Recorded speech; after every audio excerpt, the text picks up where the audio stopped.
Hello. হ্যাঁ বলুন। হ্যাঁ, কারেন্টের মিস্ত্রি বলছেন? কারেন্টের মিস্ত্রি বলছি, বলুন। এটা কি কারেন্টের অফিসে ফোন করেছি?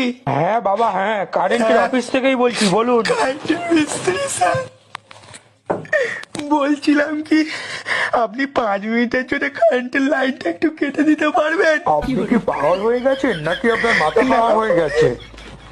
জীবনের প্রথম একটা প্রেম করেছিলাম আর গার্লফ্রেন্ডের সঙ্গে দেখা করতে এসেছিলাম। ও বলেছিল কি ওর বাড়িতে কেউ নেই, এই জন্য আমি দেখা করতে এসেছিলাম। আমি চকলেট ডে করেছিলাম, কিস ডে, রোজ ডে, সব ডে পালন করেছি। করে ভ্যালেন্টাইন্স ডে আমাকে ডেকেছে, বললো বাড়িতে কেউ নেই, ওই জন্য আমি দেখা করতে এসেছি।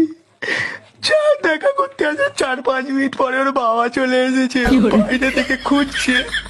আমি তো খাটের তলায় লুকিয়ে আছি। যা